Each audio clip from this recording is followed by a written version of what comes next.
Hello दोस्तों, मेरा नाम रोहित पांडे। और आज हम लोग क्लास 12 की चैप्टर 1 स्टार्ट करेंगे। क्लास 12 की ऑर्गेनिक केमिस्ट्री की चैप्टर 1 बोले तो halo alkane and hello Erin start करेंगे। इसमें हम लोग देखेंगे कि हेलो एल्केन और हेलो एरिन क्या है, इसकी क्लासिफिकेशन कैसे होती है, और इसका रिएक्शन हेलो एल्केन को कैसे प्रिपेयर किया जाता है। तो ये आज की क्लास में हम लोग यहाँ तक पढ़ेंगे। तो चलिए बिना देरी के हम लोग स्टार्ट करते हैं। Halo alkane and hello Erin, halo alkane and hello Erin. तो हम लोग का जो चैप्टर का नाम होगा वो होगा halo alkane and hello Erin. Chapter का नाम होगा halo alkane and hello Erin. ठीक है, तो चैप्टर का नाम है हम लोग का halo alkane and hello Erin. ठीक है, उम्मीद करते हैं कि आपको समझ में आ गया होगा कि देखो हेलो एल्केन और हेलो एरिन क्या है।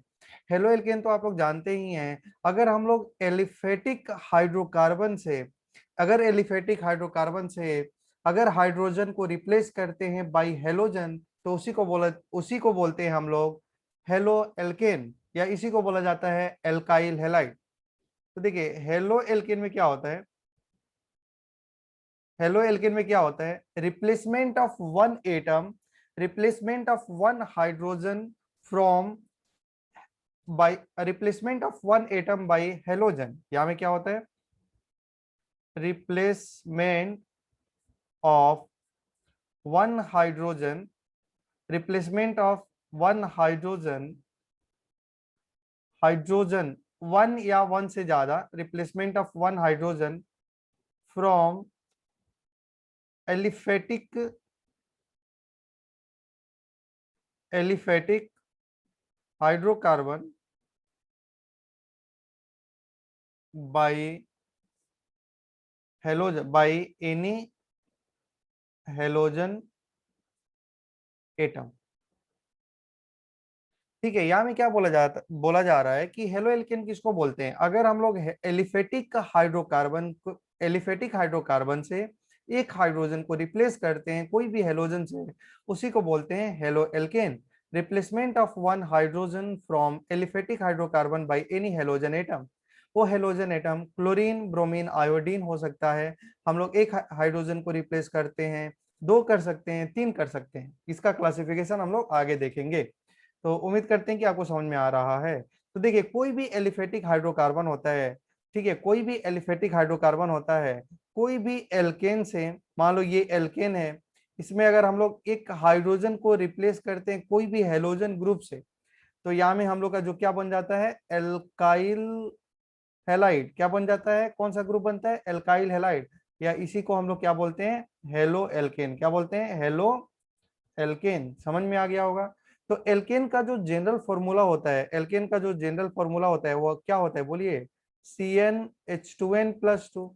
और CnH2n+2 में अगर हम लोग एक हाइड्रोजन को रिप्लेस कर देते हैं कोई भी हेलोजन X से, तो फॉर्मूला क्या हो जाता है, CnH2n+1X। इसी को हम लोग क्या बोलते हैं, हेलो एल्केन, और इसी का नाम क्या हो जाता है, एल्काइल हैलाइड। समझ में आ गया होगा। ठीक है, बात क्लियर है, आपको समझ में आ गया होगा। जैसे अगर हम लोग बात करें, ठीक है, जैसे हम लोग बात करें, तो देखिए इसमें क्या होगा, जैसे कि अगर आपसे कोई बोलेगा CH4, ये क्या है, हम लोग का एल्केन है, ये है हम लोग का मीथेन। क्या है, हम लोग का मीथेन। इसमें से एक हाइड्रोजन रिप्लेस कर दीजिए कोई भी क्लोरीन एटम से। ठीक है, एक हाइड्रोजन को रिप्लेस करना है क्लोरीन से, तो क्या हो जाएगा, CH3Cl। तो ये हम लोग का क्या हो गया, एल्काइल हैलाइड। क्या हो गया, एल्काइल हैलाइड। तो आप लोग समझ में आ गया होगा आपको कि अगर हम लोग एलिफेटिक हाइड्रोकार्बन से एक हाइड्रोजन को अगर हम लोग हेलोजन से रिप्लेस करते हैं तो उसको हेलो एल्केन बोलते हैं। क्या बोलते हैं, हेलो एल्केन बोलते हैं। ठीक है, तो यहाँ तक आप लोग देख रहे थे। अगर हम लोग एरोमेटिक कंपाउंड से, एरोमेटिक हाइड्रोकार्बन से, जैसे अगर हम लोग मान लीजिए ये बेंजीन है, ये एरोमेटिक है,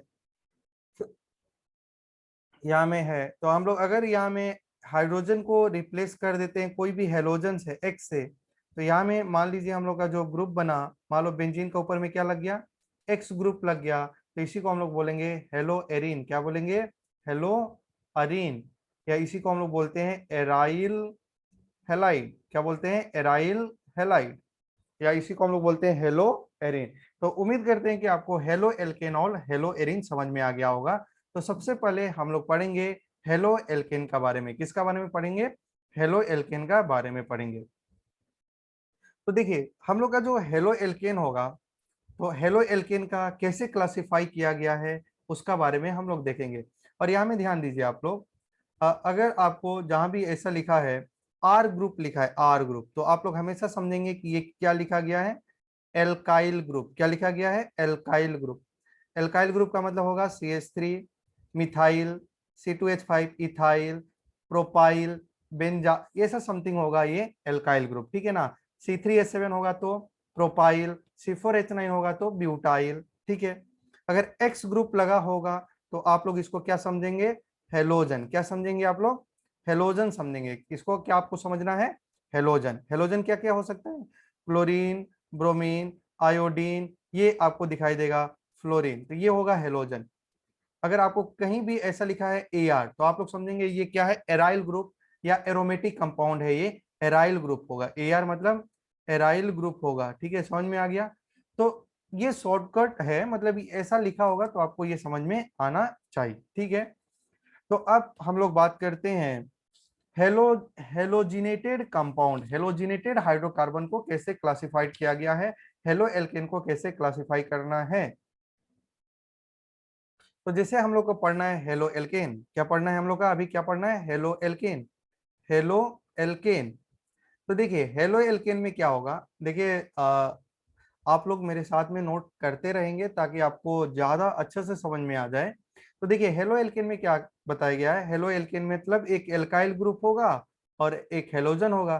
तो ये RX लिखा होगा, RX का मतलब एल्काइल हेलाइड, या इसी को हम लोग क्या बोलते हैं? हेलो एल्केन बोलते हैं। तो जैसे मान लीजिए अगर आपका लिखा है मान लीजिए CH3Br, तो ये क्या है? हेलो एल्केन है। इसका नाम होगा मिथाइल ब्रोमाइड।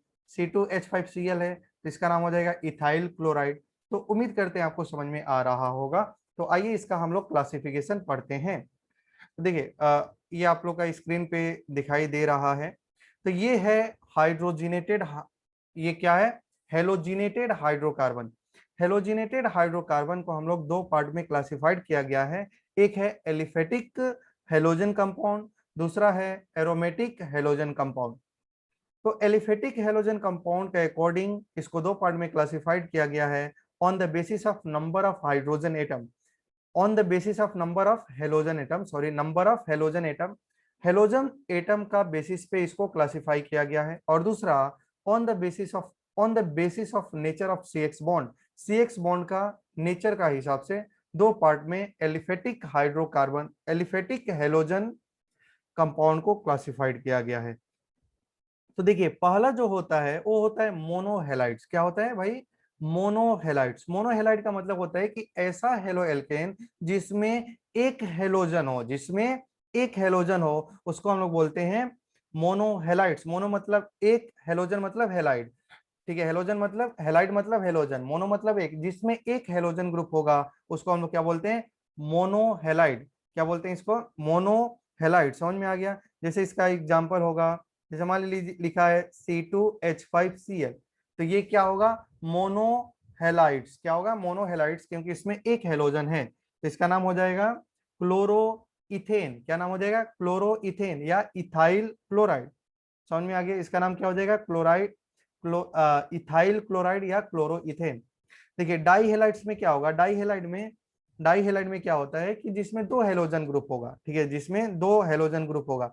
जैसे मान लीजिए लिखा है, जिसमें मान लीजिए लिखा है क्या, जैसे आप यहाँ में ध्यान देंगे, जैसे यहाँ देखिए CH2X, और यहाँ में मान लीजिए लिखा है CH2X, ठीक है। यहाँ में समझ में आ रहा है CH2X और CH2X, तो ये क्या हो जाएगा? डाई हेलाइड्स हो जाएगा, क्योंकि यहाँ में जो हेलोजन है वो दो है, इसलिए इसको बोलते हैं dihalides. On the basis of halogen, halogen atom का बेसिस पे इसको क्लासिफाइड किया गया है। अगर हेलोजन 1 होगा तो मोनोहेलाइड, अगर हेलोजन 2 होगा तो डाई हेलाइड, अगर हेलोजन 3 होगा तो ट्राई हेलाइड, अगर हेलोजन 4 होगा तो टेट्रा हेलाइड। समझ में आ गया? तो ट्राई हेलाइड्स का मतलब क्या होगा? जैसे मान लीजिए CH2X होगा, CHX होगा, और ये मान लीजिए CH2X होगा। तो इसमें हेलोजन ग्रुप 3 3 है, इसलिए इसको हम लोग ट्राई हेलाइड बोलते हैं। टेट्राहेड्राइड का मतलब जैसे अगर मान लो लिखा है CH4, ठीक है, तो ये हो गया टेट्राहेलाइड, या में X का मतलब होगा हेलोजन, या में X का क्या मतलब है कि ये हेलोजन है, और ये हेलोजन मोनो हो सकता है, ये हेलोजन क्लोरो हो सकता है, ब्रोमो हो सकता है, फ्लोरो हो सकता है। क्या आपको समझ में आ रही है? ठीक है, अब आप ध्यान दीजिए, जैसे मान लीजिए लिखा होता है ना CCl4 कार्बन टेट्राक्लोराइड, तो यहाँ में क्लोरीन 4 है, तो ये क्या हो गया टेट्रा हेलाइड। समझ में आ गया? तो हेलोजन के बेसिस पे इसको 4 पार्ट में क्लासिफाइड किया गया है, मोनोहेलाइड, डाईहेलाइड, ट्राईहेलाइड और टेट्राहेलाइड। ठीक है, अब हम लोग का जो इंपॉर्टेंट है उस पे आ जाते हैं। देखिए इसमें क्या है, on the basis of CX bond, CX bond का हिसाब, CX बॉन्ड का अकॉर्डिंग एलिफेटिक हेलोजन कंपाउंड को कितना पार्ट में क्लासिफाइड किया गया है? 3 पार्ट में क्लासिफाइड किया गया है। पहला होता है ऐसा CX बॉन्ड जिसका हाइब्रिडाइजेशन क्या हो? sp3 हो। जिसमें अगर हाइब्रिडाइजेशन sp3 होता है, जैसे यहाँ में लिखा है containing CX bond containing sp3 hybridization CX bond, अगर जो नेचर ऑफ इसका जो नेचर होगा, जो CX बॉन्ड का नेचर होगा वो क्या होगा? sp3 हाइब्रिडाइजेशन होगा। sp3 हाइब्रिडाइजेशन वाला 3 हो सकता है, या तो एलाइलिक होगा, या वो एलाइलिक होगा, या वो क्या होगा? बेंजाइलिक होगा। इन तीनों में जो हेलोजन जिस कार्बन का साथ में अटैच होता है उसकी हाइब्रिडाइजेशन sp3 होती है। बहुत इंपॉर्टेंट बात है, उसकी हाइब्रिडाइजेशन क्या होती है? sp3 होती है। जैसे एल्काइल हेलाइड, अरे भाई बोलिए क्या एल्काइल हेलाइड समझ में आ रहा है ना? एल्काइल हेलाइड जैसे देखिए CH3Br, मिथाइल ब्रोमाइड। तो हेलोजन अगर जिस कार्बन का साथ में अटैच है, अगर उसका हाइब्रिडाइजेशन sp3 है, तो उसको बोलते हैं। अगर हेलोजन जिस कार्बन का साथ में अटैच है और सारा कंपाउंड, सारे जो भी कार्बन वहां में दिखाई दे रहे हैं, अगर उनका हाइब्रिडाइजेशन sp3 है, तो नाम हो जाता है एल्काइल हेलाइड। क्या नाम हो जाता है? Alkyl halide. जैसे देखिए इसमें जितने भी कार्बन हो, अगर इसमें जितने भी कार्बन है, हर एक कार्बन का हाइब्रिडाइजेशन अगर sp3 होता है, तो अब उसको हम लोग क्या बोलते हैं? Alkyl halide. क्या बोलते हैं? Alkyl halide. उम्मीद करते हैं कि आपको समझ में आ रहा है। तो क्या बोलते हैं उसको? Alkyl halide. समझ में आ रहा है? अब ध्यान दीजिए, अब क्या बोला गया है? Allylic halide. एलाइलिक हेलाइड का मतलब होता है हेलोजन जिस कार्बन का साथ में अटैच है उस कार्बन की हाइब्रिडाइजेशन sp3 होना चाहिए, उसका जस्ट बगल वाला कार्बन का हाइब्रिडाइजेशन sp2 होना चाहिए। ऐसे हेलाइड को बोलते हैं एलाइलिक हेलाइड। या आप लोग बोल सकते हैं कि डबल बॉन्ड का जस्ट बगल वाला कार्बन का साथ में हेलोजन अटैच होना चाहिए। डबल बॉन्ड का, जैसे ये कार्बन है, कार्बन का ये डबल बॉन्ड है, कार्बन डबल बॉन्ड का जस्ट बगल वाला जो कार्बन है, इस कार्बन का साथ में अगर हेलोजन अटैच होगा तो नाम हो जाएगा एलाइलिक हेलाइड। तो देखिए आप यहाँ में थोड़ा सा ध्यान दीजिए, थोड़ा सा आप लोग ध्यान देंगे, ध्यान दे रहे हैं।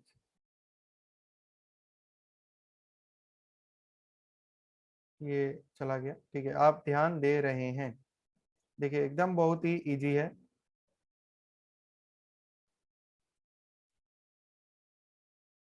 ठीक है, थोड़ा सा आप लोग ध्यान दीजिए।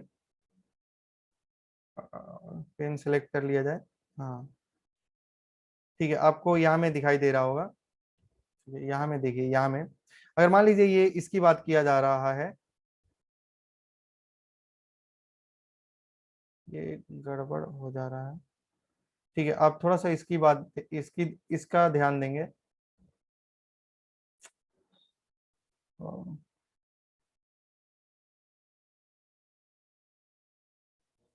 ठीक है, चलिए हम लोग नेक्स्ट पेज में देख, यहाँ में आप लोग देखेंगे। हाँ अगर देखिए क्या बताया गया था, अगर कार्बन है, अगर हेलोजन मान लीजिए यहाँ में अटैच है, अगर सारा कार्बन का हाइब्रिडाइजेशन sp3 है, तो नाम होता है इसका एल्काइल हेलाइड। क्या नाम होता है? Alkyl halide. अब हम लोग देख रहे थे एलाइलिक हेलाइड। क्या देख रहे थे हम लोग?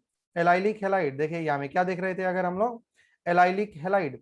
तो एलाइलिक हेलाइड में क्या बताया गया था? एलाइलिक हेलाइड में आपको ये बताया गया था, अगर मान लो यहाँ में देखिए CH3 CH double bond CH CH2Cl, मतलब क्लोरीन जिस कार्बन का साथ में अटैच है उस कार्बन का हाइब्रिडाइजेशन sp3 है, उसका जस्ट वाला बगल वाला कार्बन का हाइब्रिडाइजेशन sp2 है, तो इसको बोला जाता है एलाइलिक हैलाइड। मतलब कि डबल बॉन्ड का जस्ट बगल वाला कार्बन का साथ में हेलोजन अटैच होना चाहिए। डबल बॉन्ड का जस्ट बगल वाला कार्बन का साथ में हेलोजन अटैच होना चाहिए। ये वाला कार्बन का हाइब्रिडाइजेशन sp3 है, इसका जस्ट बगल वाला कार्बन का हाइब्रिडाइजेशन sp2 है, उसको हम लोग बोलते हैं, क्या बोलेंगे, बोलिए क्या बोलेंगे, एलाइलिक हैलाइड।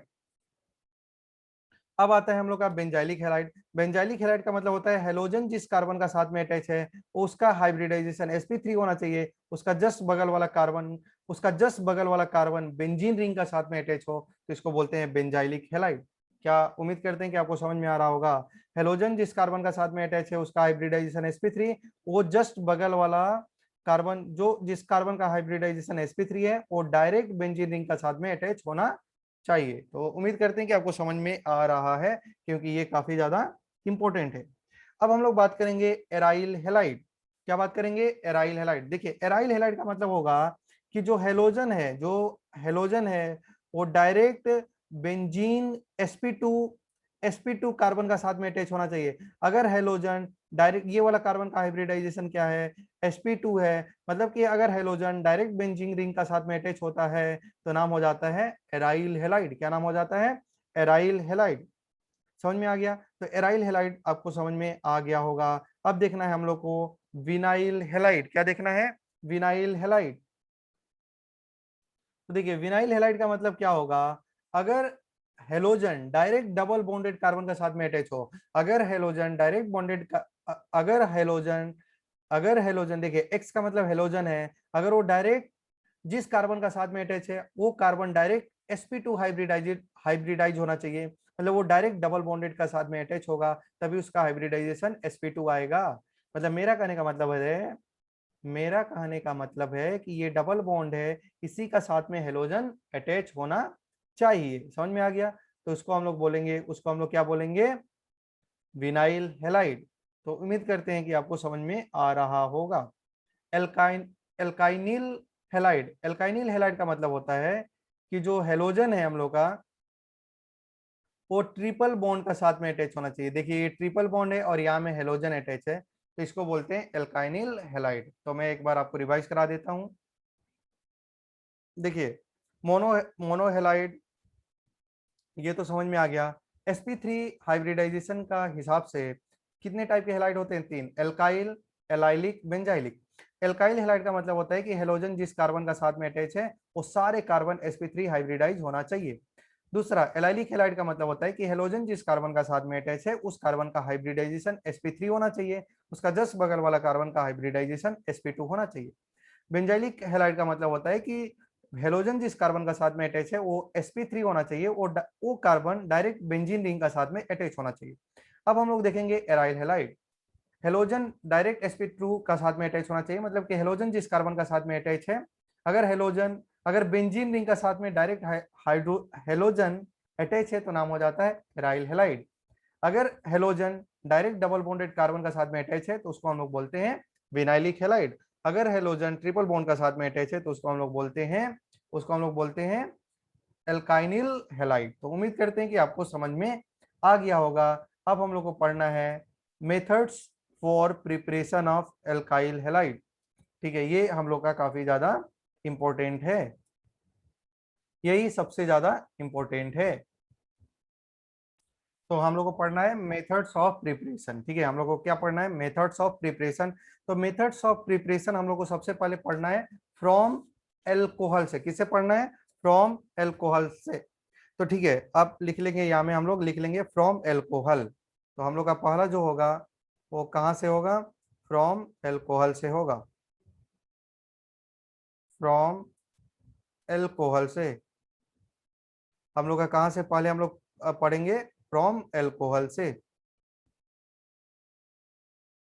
ठीक है, तो हम लोग एल्कोहल से हेलो एल्केन, अभी हम लोग का प्रिपरेशन किसका पढ़ रहे हैं, हेलो एल्केन का। हेलो एल्केन को हम लोग एल्कोहल से बनाएंगे। तो चलिए देखते हैं, स्टार्ट करते हैं। और ये रिएक्शन काफी ज्यादा इंपॉर्टेंट है और आपको मजा ही आ जाएगा।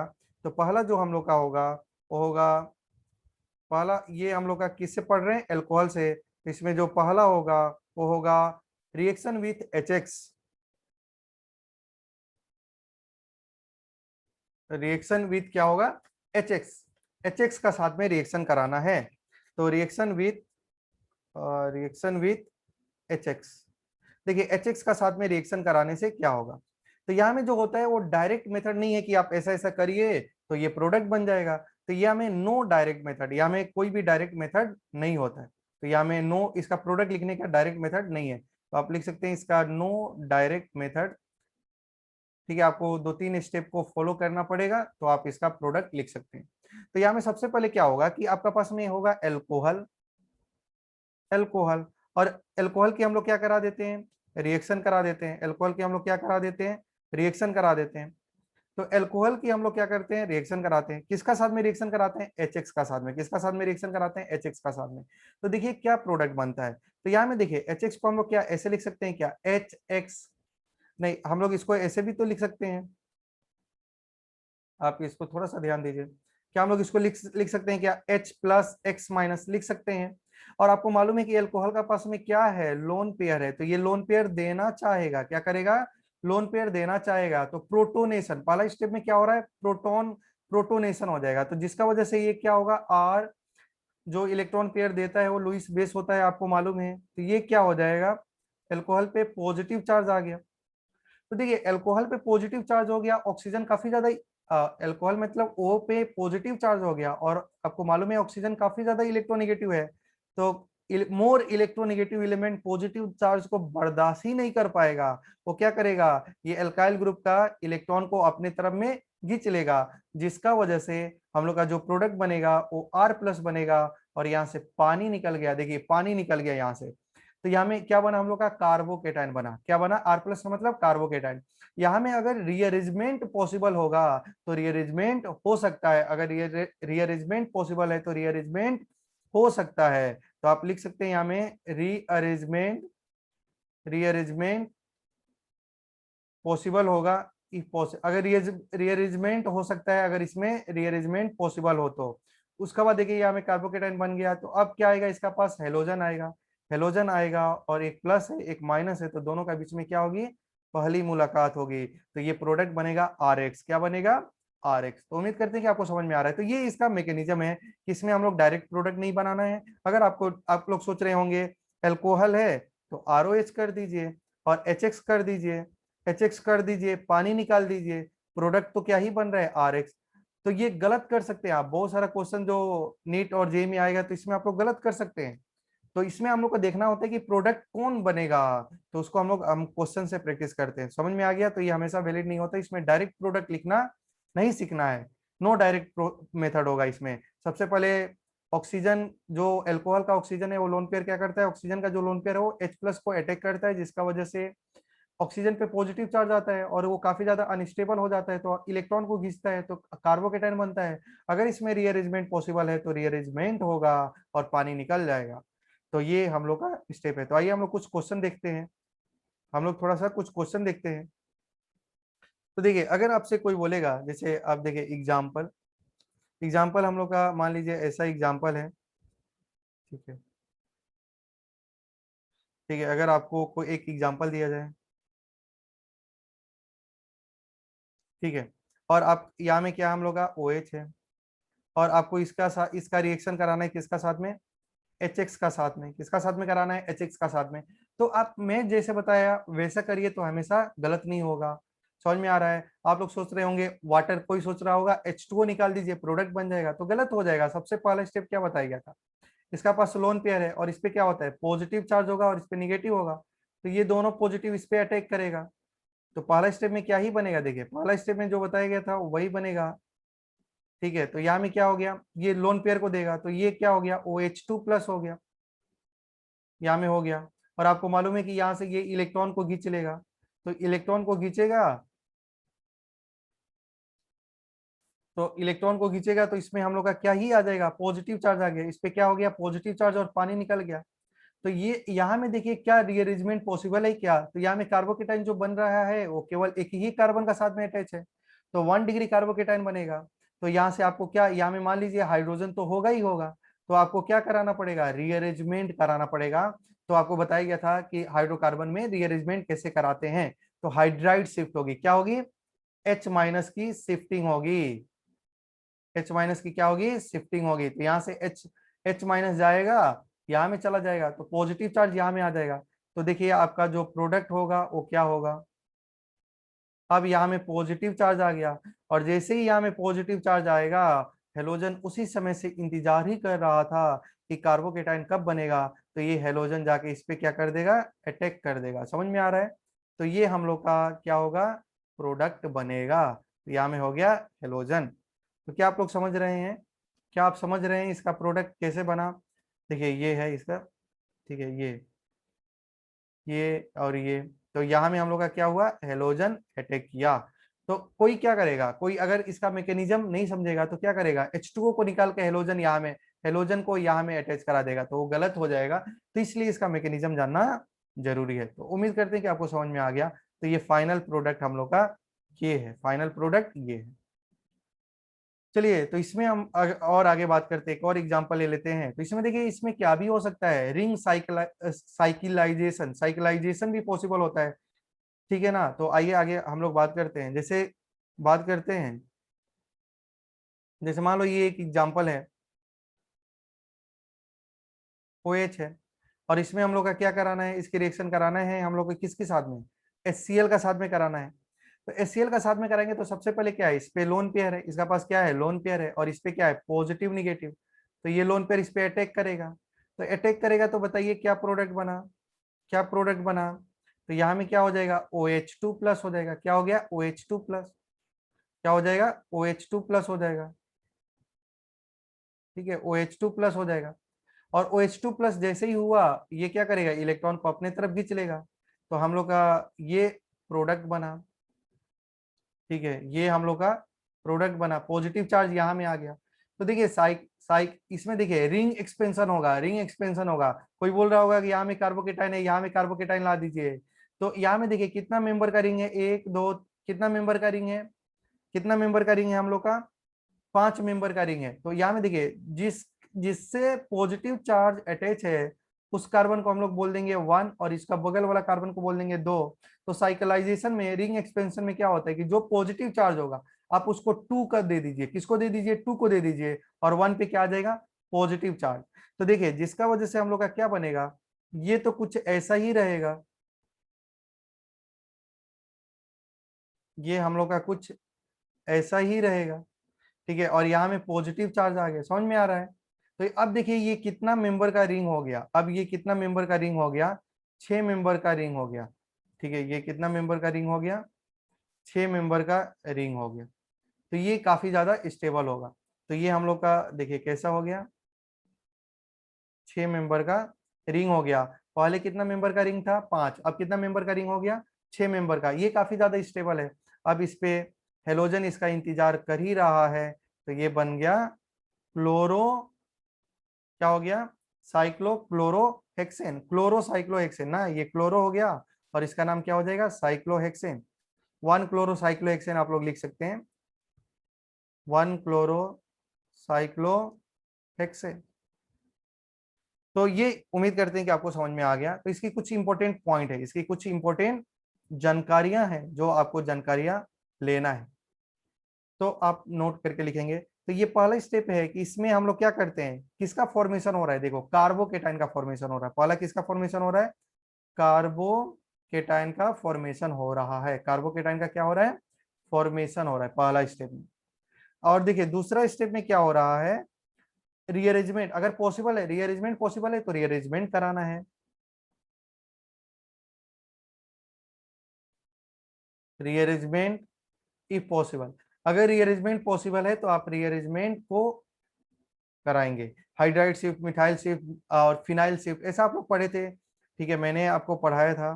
फिर क्या होगा हम लोग का, यहाँ में क्या होता है कि जो of formation of first carbocation है, first formation of first carbocation, formation of first carbocation is the RDS step, is the rate determining step. उसी से हम लोग का क्या होता है, रेट डिटरमाइन होता है। तो ये पहला हम लोग का रिएक्शन विथ क्या हो गया, HX हो गया। तो उम्मीद करते हैं कि आपको समझ में आ गया। देखिए आपको सबसे पहले आप लोग यहाँ में देखिए कार्बोकेटाइन, देखिए यहाँ में कार्बोकेटाइन का ही फॉर्मेशन होता है पहला स्टेप में, और यही जो फर्स्ट स्टेप में होता है वही क्या होता है, रेट डिटरमाइनिंग स्टेप होती है। यहाँ से हम लोग को पता चलती है कि इस रिएक्शन की रेट क्या होगी। तो चलिए अब हम लोग आगे बढ़ते हैं। अब पहला ये क्या था, रिएक्शन विथ HX। अब हम लोग देखेंगे सेकेंड रिएक्शन। सेकेंड रिएक्शन देखेंगे, reaction with PX। Reaction with, हम लोग क्या देखेंगे, रिएक्शन विथ PH3, या क्या देखेंगे, reaction with PH3, PX3 sorry, reaction with क्या देखेंगे, PX3। Reaction of, reaction of ROH with PX3, तो क्या प्रोडक्ट बनेगा उसको हम लोगों को देखना है। तो देखिए सबसे पहले हम लोगों को क्या करना है, reaction, reaction of ROH with PX3 क्या होगा, ध्यान दीजिए। अगर हम लोग एल्कोहल की रिएक्शन, अगर हम लोग एल्कोहल की रिएक्शन ROH की रिएक्शन PX3 का साथ में कराते हैं, तो यहाँ में क्या होता है, इसमें डायरेक्ट मेथड, ये आप लोग याद रखना है, इसमें क्या होगा, डायरेक्ट मेथड, डायरेक्ट मेथड लगाओ और डायरेक्ट प्रोडक्ट लिखो, हमेशा वो क्या होगा, सही होगा। तो इसमें आपको क्या करना है, देखो OH को हटाना है और X को लगाना है, OH को हटाना है और X को लगाना है, तो जिससे हम लोग का प्रोडक्ट बनेगा RX, और अदर इसका बाई प्रोडक्ट क्या बनेगा उसको हम लोगों को समझना है। तो हम लोग एक्चुअली देखो यहाँ में क्या करते हैं, एल्कोहल का 3 मोल लेते हैं, क्या करते हैं, एल्कोहल का 3 मोल लेते हैं, और PX3 को हम लोग ऐसे लिख सकते हैं, किसको लिख, सॉरी X है, यहाँ में PX3 है, गलत हो गया तो इसको,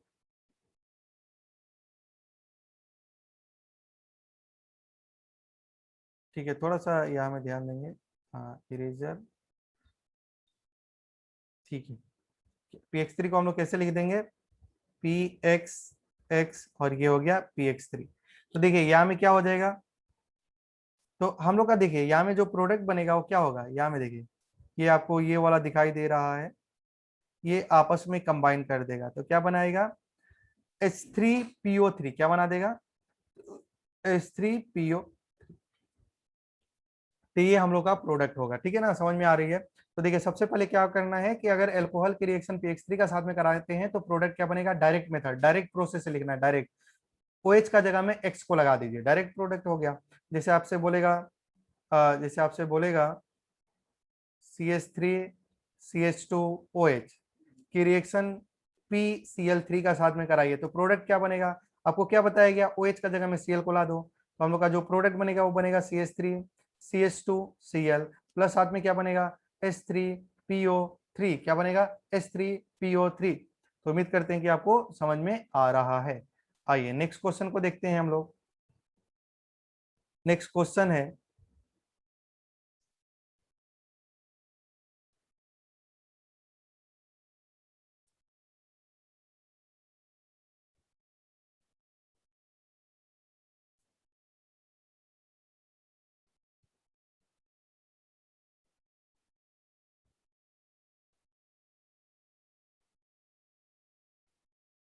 ठीक है आप बेंजीन थोड़ा सा समझ लेंगे, ठीक है, चलिए बहुत सुंदर बन गया। तो आप इसको क्या समझेंगे, बेंजीन समझ लेंगे कि ये बेंजीन है, और इसकी रिएक्शन कराया गया, इसकी रिएक्शन हम लोग किसके साथ में कराएं, PCl3 का साथ में कराया गया, इसकी रिएक्शन कराया गया PCl3 का साथ में, तो प्रोडक्ट बनानी है। तो आपको क्या बताया गया है कि जब भी अल्कोहल की रिएक्शन PCl3 का साथ में कराएंगे तो प्रोडक्ट डायरेक्ट लिखना है, क्या लिखना है, डायरेक्ट लिखना है। जहां आपको OH दिखाई देगा वहां में Cl लिख दीजिए, जहां आपको OH दिखाई दे रहा है आप वहां में क्या कर देंगे, Cl लिख दीजिए, बहुत ही ईजी है, यहाँ में Cl लिख दीजिए और ये हो गया। तो ये हम लोग का क्या हो गया, आंसर हो गया। ये डायरेक्ट मेथड है, लेकिन अगर इसी की रिएक्शन, अगर इसी की रिएक्शन बोलता कि HBr से कराइए, तो अगर आप लोग HOH लगाएंगे तो ये प्रोडक्ट क्या होगा, गलत हो जाएगा। इसलिए आपको मैकेनिज्म लेना है कि ऑक्सीजन का ये लोन पेयर सबसे पहले इस पे अटैक करेगा, तो अटैक करेगा तो हम लोग का जो प्रोडक्ट बनेगा वो देखिए क्या बनेगा, ये बेंजीन था, ये ऐसा ही रहेगा। तो यहाँ में क्या ही आ जाएगा बताइए, OH2 प्लस आएगा कि नहीं आएगा, OH2 प्लस आएगा, फिर ये ऐसा रहेगा। फिर मालूम है कि ये इलेक्ट्रॉन को अपने तरफ में खींचेगा, जिसका वजह से जिसका वजह से जिसका वजह से क्या पॉजिटिव चार्ज यहाँ में आ गया। ठीक है, यहाँ में पॉजिटिव चार्ज आ गया। अब आपको क्या करना पड़ेगा, हाइड्राइड शिफ्ट कराना पड़ेगा, क्योंकि यहाँ में कार्बोकेटाइन क्या है, 2 डिग्री कार्बोकेटाइन है, और यहाँ में कार्बोकेटाइन अगर चला जाता तो 3 डिग्री कार्बोकेटाइन होगा, और 3 डिग्री कार्बोकेटाइन ज्यादा स्टेबल होता है, तो इसका जो यहाँ में जो हाइड्रोजन होगा उसकी शिफ्टिंग होगी। तो यहाँ में क्या होगा बताइए, हाइड्राइड शिफ्ट H-F, हाइड्राइड क्या होगा, शिफ्ट होगा। तो हाइड्राइड शिफ्ट होगा तो देखिए यहाँ में प्रोडक्ट क्या बनेगा। ठीक है, आपको समझ में आ रहा है, तो ये हम लोग का प्रोडक्ट होगा। ये कार्बोकेटाइन यहाँ में आ गया और ये हो गया, हाँ ऐसा हो गया। फिर इसको इंतजार कौन कर रहा था, Br-, कौन सा इंतजार कर रहा था, Br-। तो देखिए ये जो रेड से लिखा गया है वही उसका फाइनल प्रोडक्ट होगा। तो यहाँ में क्या आ गया, Br-। तो अगर आप लोग डायरेक्ट प्रोडक्ट लिखते HBr का केस में तो रॉन्ग हो जाएगा, इसलिए आपको क्या कराना था, अटैक कराइए, कार्बोकेटाइन बनाइए, फिर रीअरेंजमेंट कराइए। अगर रीअरेंजमेंट पॉसिबल है तो रीअरेंजमेंट कराइए, तब Br- का अटैक करेगा। तो जो पहला कार्बोकेटाइन होता है वही रेट डिटरमाइनिंग स्टेप होता है। और PCl3 का केस में डायरेक्ट मेथड से लिखना है। क्या आपको समझ में आ गया। तो चलिए अब हम लोग आगे बढ़ते हैं, आप कॉपी कर लीजिए और मेरे साथ में कॉपी करते रहेंगे। चलिए आगे बढ़ते हैं। तो नेक्स्ट होगा हम लोग का रिएक्शन ऑफ ROH मतलब एल्कोहल विथ PCl5। किसका साथ में कराना है, PCl5। अभी तक हम लोग क्या देख रहे थे, किसके साथ में देख रहे थे, PCl3 का साथ में देख रहे थे। अब हम लोग देखेंगे PCl5 का साथ में। तो देखिए अगर हम लोग एल्कोहल की रिएक्शन PCl5 का साथ में कराते हैं तो प्रोडक्ट क्या बनेगा। यहाँ में भी हम लोग का क्या होगा, डायरेक्ट मेथड होगा। क्या होगा, डायरेक्ट। क्लोरीन का जगह में OH का जगह में क्या लगा देना है, क्लोरीन लगा देना है, प्लस अदर प्रोडक्ट क्या बनेगा उसको ध्यान से समझिए।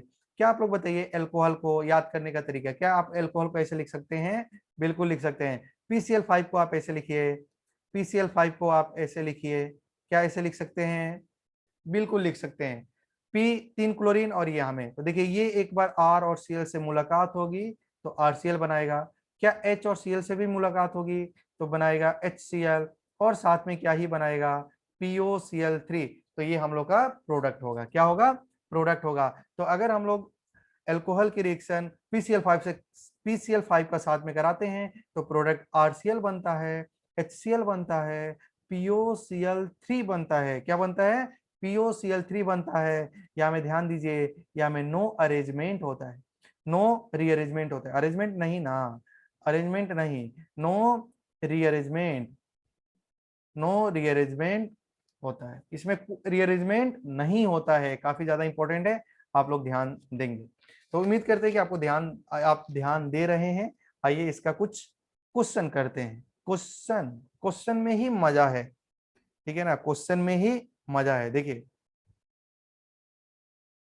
ठीक है, थोड़ा सा, हाँ यहाँ में क्या है, क्वेश्चन में ही मजा है। मान लीजिए ये OH है और आपकी इसकी रिएक्शन करानी है। मान लीजिए इसका रिएक्शन आप कराए PBr3 का साथ में, किसका साथ में कराए, PBr3 का साथ में। दूसरा बार आप कराए PCl3 का साथ में, और तीसरा बार आप रिएक्शन कराए NaBr plus H2SO4, NaBr H2SO4। तो क्या प्रोडक्ट बनेगा, ध्यान दीजिए। तो क्या PBr सॉरी, यहाँ में PBr3, यहाँ में क्या है, PBr3 PCl3, यहाँ में ब्रोमीन है, ये क्या है, ब्रोमीन है। आप लोग कंफ्यूज नहीं होना है, आप लोग कंफ्यूज बिल्कुल भी नहीं होना है। हाँ, इरेजर कभी कभी नहीं मिलता है, गुस्सा हो जाता है। आइए ध्यान दीजिए, ये क्या है, PBr3, PCl3 था, यहाँ में PBr3 है। तो क्या इसमें बताइए, क्या जहां OH है वहां में क्या देना है, Br को लगा दीजिए, जहां OH है वहां में क्या करिए, Br को लगा दीजिए। तो यहाँ में Br हो गया। PCl3 का केस में क्या था, ठीक है, PCl3 का केस में क्या होगा बताइए, PCl3 का केस में क्या होगा, PCl3 का केस में PCl3 का केस में भी क्या होगा, सेम ही होगा। यहाँ में PCl3 नहीं लेके हम लोग क्या ही ले लेते हैं, 5 ले लेते हैं, क्योंकि पीबीआर का तो देख ही लिया है। अगर मान लो यहाँ में 5 है तो यहाँ में क्या करेंगे हम लोग, क्लोरीन लगा देंगे। बाई प्रोडक्ट नहीं बोला है तो मत लिखो, यहाँ में क्लोरीन ले लो, यही प्रोडक्ट बनेगा। यहाँ में हम लोग का प्रोडक्ट क्या बनेगा, S3, यहाँ में क्या बनता था S3PO3, क्या बनेगा S3PO3। और यहाँ में क्या बनेगा हम लोग का PCl3, तो होगा HCl प्लस POCl3, यही प्रोडक्ट बनेगा। और देखिए अब आप लोग यहाँ में कंफ्यूज कर रहे होंगे कि ये क्या लिखा है, NaBr की रिएक्शन, NaBr प्लस H2SO4। तो देखो NaBr प्लस H2SO4 क्या होगा, यहाँ से H और यहाँ से Br, तो ये क्या ही है, HBr ही है। समझ में आ रहा है ना। तो ये दोनों आपस में रिएक्शन करेगा तो HBr निकल जाएगा। तो इसकी रिएक्शन किसका साथ में कराना है, HBr का साथ में कराना है। तो क्या आप लोग जब HBr का साथ में कराएंगे तो क्या ये लोन पेयर होगा, क्या वो डायरेक्ट H पे अटैक करेगा। तो क्या हम लोग का पहला स्टेप में प्रोटोनेशन होगा, क्या प्रोटोनेशन में OH2 प्लस बनेगा, क्या बनेगा OH2 प्लस बनेगा। तो अब ये OH2 प्लस बनेगा तो ये इलेक्ट्रॉन को अपने तरफ खींचेगा, जिसका वजह से क्या इस पे पॉजिटिव चार्ज आ जाएगा, पॉजिटिव चार्ज आएगा। ठीक है, इस पे क्या हो जाएगा, पॉजिटिव चार्ज आ जाएगा। पॉजिटिव चार्ज को Br माइनस बेसब्री से इंतजार कर रहा था, और इंतजार कर रहा था तो ये दोनों आपस में रिएक्शन कर लेंगे, तो ये हम लोग का क्या होगा, प्रोडक्ट होगा। क्या हो जाएगा, प्रोडक्ट हो जाएगा। तो आपको समझ में आ रहा है, आप इतना कॉपी कर लीजिए। तो अभी हम लोग PCl3 का साथ में देखे हैं, PCl5 का साथ में देखे हैं। अब हम लोग नेक्स्ट देखेंगे, हम लोग नेक्स्ट देखेंगे SOCl2 का साथ में। तो हम लोग नेक्स्ट देखेंगे reaction reaction of ROH with reaction of ROH with SOCl2, reaction of ROH with SOCl2, या इसी को SOCl2 को क्या बोला जाता है, थायोनिल क्लोराइड। क्या बोला जाता है, थायोनिल क्लोराइड। SO2 का नाम क्या है, थायोनिल थायोनिल क्लोराइड। क्या नाम है, थायोनिल क्लोराइड। ठीक है, तो अब देखिए क्या होगा कि अगर हम लोग अल्कोहल की रिएक्शन थायोनिल क्लोराइड का साथ में कराते हैं तो यहाँ में भी क्या होगा, ये भी क्या है, याद रखना है, ये भी हम लोग का क्या होता है, डायरेक्ट मेथड होता है। ये भी क्या होता है, डायरेक्ट मेथड होता है। ये भी क्या होता है हम लोग का, यहाँ में डायरेक्ट मेथड होता है। जहां जहां आपको दिखाई दे रहा है OH, वहां में आप Cl लगाइए, और साथ में क्या बनता है, SO2 बनता है, प्लस HCl गैस बाहर निकल जाती है। तो यहाँ से HCl काफी इल्ड में मिलता है, क्योंकि यहाँ से अदर प्रोडक्ट बाहर गैस का फॉर्म में चली जा रही है। और इसी रिएक्शन को हम लोग बोलते हैं ड्रेजन प्रोसेस। क्या बोलते हैं इसको हम लोग, ड्रेजन प्रोसेस। ड्रेजन प्रोसेस क्या बोला जाता है, ड्रेजन प्रोसेस। तो आप इसको नोट कर लीजिए, इसको बोला जाता है ड्रेजन प्रोसेस। तो उम्मीद कर रहे हैं आपको समझ में आ गया होगा। आप कैसे याद कर सकते हैं, आप ऐसे याद करने का तरीका है कि आप ROH को ऐसा लिख दीजिए, और SOCl2 है तो यहाँ में एक Cl दे दीजिए, यहाँ में Cl दे दीजिए, इसका पास एक ऑक्सीजन बचेगा, तो यहाँ से RCl बन जाएगा, यहाँ से HCl बन जाएगा, और यहाँ से SO2 गैस बाहर निकल जाएगी। तो ये हम लोग का क्या हो जाएगा, प्रोडक्ट बन जाएगा। तो उम्मीद करते हैं कि आपको समझ में आ रहा है। आइए कुछ क्वेश्चन प्रैक्टिस करते हैं। आइए कुछ क्वेश्चन। तो ये आप लोग का सामने एक क्वेश्चन, सुंदर सा क्वेश्चन है जो आप इसको सॉल्व करना है। तो ये प्रोडक्ट क्या बनेगा वो ध्यान दीजिए। क्या ये पहला ये रिएक्शन है, इसका रिएक्शन आप लोग SOCl2 का साथ में कराएंगे, तो क्या इसमें OH का जगह में डायरेक्ट Cl लगा देने हैं, बिल्कुल सही। तो ये जो हम लोग का जो प्रोडक्ट होगा, यहाँ में क्या लगा दीजिए, Cl लगा दीजिए, तो पहला सही है। अच्छा देखिए, आपको ये कंफ्यूज करने के लिए दिया है red phosphorus plus Br3, red phosphorus plus Br2, इसका मतलब ये है PbR3। ये क्या है, PbR3। समझ में आ गया ना। अगर ये आपको कहीं लिखा है कि रेड फास्फोरस प्लस Br3, तो आप लोग इसको PbR3 समझेंगे। और यहाँ में भी क्या होता है, डायरेक्ट क्या होता है, इसका डायरेक्ट डायरेक्ट क्या होता है, इसका प्रोडक्ट लिख देना है, इसका डायरेक्ट प्रोडक्ट आपको लिख देनी है। और यहाँ में क्या आ जाएगा, Br आ जाएगा। क्या समझ में आ गया। और PCl3 में भी डायरेक्ट लेना है, OH का जगह में आपको क्या कर दीजिए, OH का जगह में आपको क्या लाना है, क्लोरीन ला देना है। और HBr में क्या होता है, HBr में डायरेक्ट मेथड नहीं चलता है, यहाँ में इनडायरेक्ट मेथड चलता है। पहले आपको कार्बोकेटाइन बनाना पड़ेगा। क्या यहाँ में लोन पेयर है, ऑक्सीजन का पास लोन पेयर है, ये H प्लस पे अटैक करेगा क्योंकि ये प्लस है ये माइनस है। तो जिसको पहला स्टेप में प्रोटोनेशन होगा और पहला स्टेप में जो बनता है वो OH2 प्लस बना और ये बना, फिर ये पाई इलेक्ट्रॉन को अपने तरफ में खींच लेगा, जिसका वजह से इस पे आ जाएगा पॉजिटिव चार्ज, फिर हो जाएगा यहाँ में।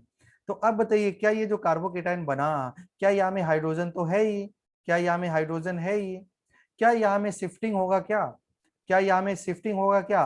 तो यहाँ में 2 डिग्री कार्बोकेटाइन है, यहाँ में भी 2 डिग्री कार्बोकेटाइन होगा। लेकिन जब ये कार्बोकेटाइन यहाँ में है तो क्या इसका पास 3 हाइड्रोजन होंगे, क्या CH3 होगा, और यहाँ में 2 हाइड्रोजन होंगे। तब अल्फा हाइड्रोजन कितना होगा बताइए, अल्फा हाइड्रोजन तब कितना हो जाएगा 5। जब आप लोग यहाँ में पॉजिटिव चार्ज ला देंगे, देखिए यहाँ में मैं ब्लैक से लिख दिया हूँ, जब अगर आप लोग यहाँ में शिफ्ट करके आप लाएंगे तो ये अल्फा कार्बन होगा, ये अल्फा कार्बन होगा, उस समय अल्फा हाइड्रोजन कितना हो जाएगा 4। तो कौन ज्यादा स्टेबल है, जितना नंबर ऑफ कौन ज्यादा स्टेबल होगा, जिसका पास नंबर ऑफ अल्फा हाइड्रोजन ज्यादा होगा। तो यहाँ में शिफ्टिंग नहीं होगी, शिफ्टिंग नहीं होगी, बहुत इंपॉर्टेंट बात है, नहीं होगी तो नहीं होगी। क्या आप लोग समझ पा रहे हैं? चलिए, तो उम्मीद करते हैं कि आप लोग समझ रहे होंगे। तो यहाँ में जो प्रोडक्ट बनेगा, यहाँ में पॉजिटिव चार्ज है और बी आर आएगा आएगा और मजा लेके चला जाएगा।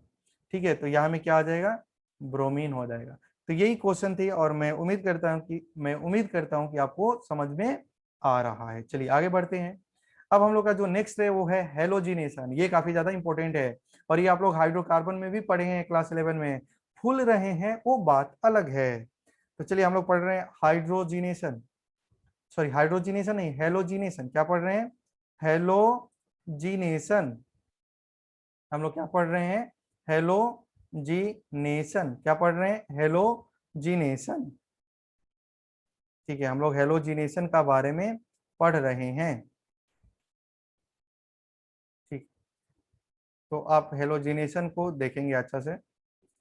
तो देखिए हेलोजिनेशन में भी क्या करना है, हेलोजिनेशन में भी हम लोग का डायरेक्ट प्रोडक्ट बनेगा। यहाँ में भी क्या है, डायरेक्ट मेथड।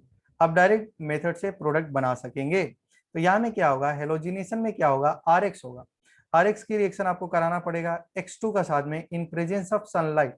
तो यहाँ में क्या होगा कि जो X होगा, हम लोग यहाँ में क्या होगा, सॉरी यहाँ में X नहीं है, यहाँ में क्या होगा, H होगा। यहाँ में एल्केन है ये, ठीक है, गलती से मिस्टेक हो ही जाता है। एल्केन है ये, हम लोग का क्या है, एल्केन है। तो एल्केन की रिएक्शन X2 और NU के साथ में कराते हैं, HNU मतलब हीट का साथ में कराते हैं, सनलाइट का प्रेजेंस में कराते हैं। तो यहाँ में क्या होता है कि जो H होता है वो क्या करता है, एक X बाहर लेके चला जाता है, तो जिससे जो प्रोडक्ट बनता है वो क्या बनता है, RX प्लस HX बनता है। तो आप इसको ऐसे लिख सकते हैं, X मैं बार बार गलती से लिख दे रहा हूँ, मुझे माफ करिए आप लोग। यहाँ में देखिए RH और X को आप लोग XX लिख सकते हैं। तो ये बाहर निकल जाएगा तो क्या प्रोडक्ट बनेगा, RX प्लस HX बनेगा। समझ में आ गया? तो समझ में आ ही गया होगा। जैसे एक एग्जांपल है एक क्वेश्चन ही लेते हैं, जैसे CH4 की रिएक्शन अगर हम लोग को कराना है chlorine in presence of sunlight, तो आप क्या करेंगे, एक हाइड्रोजन को रिप्लेस कर दीजिए क्लोरीन से, तो प्रोडक्ट बनेगा CH3Cl और यहाँ से HCl निकल जाएगा। तो देखिए HCl तो गैस है, तो गैस का फॉर्म में निकल जाएगा, तो ये हम लोग का बना प्रोडक्ट मिथाइल क्लोराइड या क्लोरोमीथेन। तो अगर आपसे क्वेश्चन में पूछेगा कि अगर हम लोगों का CH3 की इल्ड चाहिए, अगर हम लोग को इसका गुड इल्ड चाहिए, ठीक है, गुड इल्ड चाहिए, तो बताइए क्या CH4 को एक्सेस में लेना पड़ेगा कि क्लोरीन को एक्सेस में लेना पड़ेगा? आप ही बताइए, किसको एक्सेस में लेना पड़ेगा? CH4 को एक्सेस में लेना पड़ेगा। अगर आप लोग CH4 को एक्सेस में लेंगे तो CH3Cl ये गुड इल्ड में मिलेगा, इसका अमाउंट ज्यादा मिलेगा। अगर आप लोग क्लोरीन को एक्सेस में लेंगे, अगर आप CH4 की रिएक्शन अगर क्लोरीन का साथ में करा रहे हैं, और सॉरी CH4 की रिएक्शन किसका साथ में करा रहे हैं, chlorine in presence of sunlight, और यहाँ में क्लोरीन क्या है, एक्सेस अमाउंट में, तब हम लोग का क्या होगा, 2-3 प्रोडक्ट बनेगा। तो एक पहला प्रोडक्ट बनेगा CH3Cl, फिर एक बार और हाइड्रोजन को हटाइए CH2Cl, फिर दूसरा प्रोडक्ट CHCl3 प्लस CCl4। तो समझ में आ रहा है ना? तो ज्यादा मोर देन वन प्रोडक्ट बनने लगेगा। ठीक है, बात क्लियर है? जब आप लोग क्लोरीन को एक्सेस में लेंगे, अगर आप लोग CH4 को एक्सेस में लेंगे तो केवल हम लोग का CH3Cl एक ही प्रोडक्ट मिलेगा। क्या बात क्लियर है? कॉपी कर लीजिए। आगे बढ़ते हैं। जैसे एक और बहुत ही इजी क्वेश्चन है, जैसे मान लीजिए लिखा है CH3Cl। अगर आप लोग इसकी रिएक्शन कराते हैं ब्रोमीन का साथ में, bromine in presence of sunlight, तो देखिए या तो यहाँ का हाइड्रोजन निकालिए या तो यहाँ का हाइड्रोजन निकालिए, बतिया तो बराबर ही है ना, एक ही जैसा है, बात तो सेम ही है। तो यहाँ में क्या होगा? CH3CH2Br। समझ में आ गया? तो ये हम लोग का प्रोडक्ट बना। तो हम लोग इसमें देखते हैं कि total number of mono halogenated product कितना बनेगा, ये भी देखना है। और दूसरा में ये देखना है कि कौन मेजर होगा और कौन माइनर होगा, तो ये सब देखना है। तो हम लोग नेक्स्ट हेडिंग में लिखेंगे total number of total number of monohalogen total number of mono halogenated halogenated total number of mono halogenated product. ठीक है, ये हम लोगों को देखना है। Total number of mono halogenated product. ठीक है, बात क्लियर है? तो अब ध्यान दीजिए, जैसे इसमें देखिए, ये है हम लोग का 3 कार्बन है। जैसे मीथेन में भी तो एक ही जगह से हाइड्रोजन को रिप्लेस किया जा सकता था। इथेन में भी देखिए, इथेन में भी क्या है, या तो यहाँ से निकालो या तो यहाँ से निकालो, बात तो बराबर ही है। समझ में आ रहा है? बात तो बराबर ही है।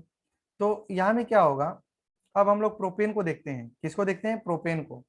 तो प्रोपेन में देखिए, प्रोपेन में हाइड्रोजन निकालने का कितना तरीका है, इसका कितना प्रोडक्ट बन सकता है। या तो आप क्या करेंगे, या तो देखिए, या तो आप यहाँ से निकालेंगे, या तो आप यहाँ से निकाल सकते हैं, या यहाँ से निकालिए, बात सेम है। या तो आप यहाँ से निकाल सकते हैं। तो टोटल कितना प्रोडक्ट बन गया बताइए? टोटल कितना प्रोडक्ट बनेगा? 2 प्रोडक्ट बनेगा। कितना प्रोडक्ट बनेगा? 2 बनेगा। कितना टोटल बन गया? 2 प्रोडक्ट बनेगा। वो कौन कौन बनेगा? या तो आप क्या करेंगे, देखिए, 2 कौन कौन बनेगा वो देखिए। जब इसकी रिएक्शन किसका साथ में कराया जा रहा है? जब इसकी रिएक्शन किसका साथ में कराया जा रहा है? X2 in presence of sunlight, तो इसका 2 प्रोडक्ट बनेगा। या तो यहाँ से होगा कि यहाँ से हेलोजन निकाल के X आएगा, या क्या होगा, यहाँ में X आएगा। समझ में आ रहा है? तो 2 ही प्रोडक्ट बनेगा। या तो आप यहाँ से हाइड्रोजन को निकाल सकते हैं, या तो यहाँ से ही निकाल सकते हैं। तो टोटल 2 ही प्रोडक्ट बनेगा। चलिए एक और देख लेते हैं, ब्यूटेन में देख लेते हैं। देखिए ये है ब्यूटेन। तो अगर हम लोग इसकी रिएक्शन X2 का साथ में कराते हैं इन प्रेजेंस ऑफ सनलाइट, तो बताइए कितने प्रोडक्ट बनेंगे। तो यहाँ से भी देखिए, यहाँ से भी आप लोग देखेंगे, या तो यहाँ से निकालो या यहाँ से, सेम बात है। या तो आप यहाँ से निकालिए या यहाँ से निकालिए, आइडेंटिकल पोजीशन में है। तो इससे भी कितना ही प्रोडक्ट बनेगा? 2 ही प्रोडक्ट बनेगा। कितना प्रोडक्ट बन जाएगा? 2 प्रोडक्ट बनेगा। वो प्रोडक्ट कौन सा होगा? या तो यहाँ में हेलोजन आ जाएगा, या यहाँ में हेलोजन लग जाएगा। समझ में आ गया? तो यही हम लोग का 2 प्रोडक्ट होगा। समझ में आ गया? तो इसमें भी 2 टाइप का होता है, एक होता है इंक्लूडिंग, और दूसरा होता है एक्सक्लूडिंग स्टीरियो। मतलब कि केवल स्ट्रक्चर की बात करेगा, तो यहाँ में टोटल स्ट्रक्चर 2 हो जाएगा। अगर बोलेगा इंक्लूडिंग, बताइए इंक्लूडिंग स्टीरियो कितना हो जाएगा? अगर हम लोग बात करें यहाँ में इंक्लूडिंग स्टीरियो, ठीक है, तो अब यहाँ में देखेंगे, यहाँ में अगर बात करेगा इंक्लूडिंग स्टीरियो, तो इंक्लूडिंग स्टीरियो में क्या होगा? इंक्लूडिंग स्टीरियो में यही हो जाएगा कि इंक्लूडिंग स्टीरियो, मैंने स्टीरियो को काउंट करके टोटल कितना प्रोडक्ट बनेगा। तो आप देखिए, आप देखना है आपको कि क्या इसमें कायरल कार्बन है, क्या चिराल कार्बन है क्या? तो यहाँ में तो चिराल कार्बन है ही नहीं। क्या ये कार्बन चिराल कार्बन है क्या? तो यहाँ में भी चिराल कार्बन नहीं है। चिराल कार्बन का मतलब होता है कि कार्बन का अराउंड चारों वैलेंसी अगर डिफरेंट होती है, ABCD चारों वैलेंसी डिफरेंट होती है, तो उसको हम लोग बोलते हैं चिराल कार्बन या कायरल कार्बन। लेकिन यहाँ में तो कायरल कार्बन नहीं है, तो जो एक्सक्लूडिंग स्ट्रक्चर होगा वही इंक्लूडिंग स्ट्रक्चर, इसका 2 ही होगा। समझ में आ गया? लेकिन जब हम लोग इसकी बात करेंगे सेकेंड वाला का, इंक्लूडिंग इंक्लूडिंग को काउंट करके कितना इसका स्ट्रक्चर होगा, तो देखिए ये वाला जो कार्बन होगा, क्या ये वाला जो आपको दिखाई दे रहा है, यहाँ में एक ग्रुप अलग है, यहाँ में हेलोजन है, यहाँ में 2 कार्बन होगा, 1 हाइड्रोजन होगा, तो ये क्या शो करेगा, कायरल कार्बन शो करेगा। कायरल कार्बन में आप लोग को एक लेबियो और दूसरा हो जाता है डेक्स्ट्रो रोटेटरी और labio rotatory.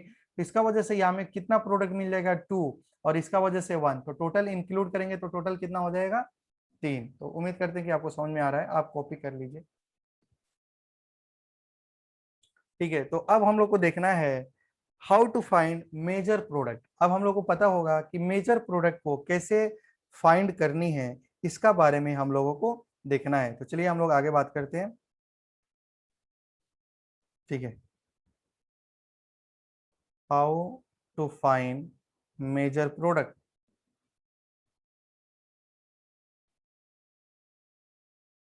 How to find major product. तो देखिए मेजर प्रोडक्ट कैसे फाइंड आउट किया जाएगा, तो यहाँ में आपको याद रखना है rate of primary carbon, rate of secondary carbon और रेट ऑफ टर्सरी कार्बन का जो रेशियो होता है वो होता है 1:3.5:5.2। ये केस हम लोग किसके लिए ले रहे हैं, क्लोरीन के लिए। किसके लिए ले रहे हैं हम लोग, केस 1 क्लोरीन के लिए। केस 1 किसके लिए होगा, फॉर क्लोरीनेशन। अगर आप लोग क्लोरीन का साथ में रिएक्शन कराएंगे तो उसका अलग मेजर प्रोडक्ट होगा, अगर आप लोग ब्रोमीन का साथ में रिएक्शन कराएंगे तो उसका अलग मेजर प्रोडक्ट होगा। ठीक है, तो उसी को हम लोग पढ़ रहे हैं। यहाँ में क्या होता है, rate of primary carbon, rate of secondary carbon और रेट ऑफ टर्सरी कार्बन का जो रेशियो होता है 1:3.8:5.2 होता है। इसको सोल्व करने में यूज आता है। तो जो प्राइमरी कार्बन का जो रेशियो होता है, मतलब जो परसेंटेज ऑफ प्राइमरी कार्बन होता है, ठीक है, जो परसेंटेज ऑफ जो अगर हम लोग बात करेंगे प्राइमरी कार्बन का, ठीक है, तो इसका परसेंटेज ऑफ जो प्राइमरी कार्बन होता है वो होता है rate of R P upon N P divided by R P, ये R P N P plus R S N S plus R T N T.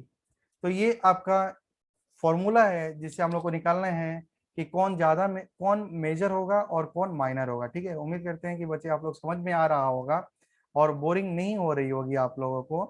ठीक है, तो ये प्राइमरी मतलब कि जो प्राइमरी होगा 1 डिग्री होगा, ठीक है, उसका परसेंटेज हमको निकालना है कि कौन ज्यादा कौन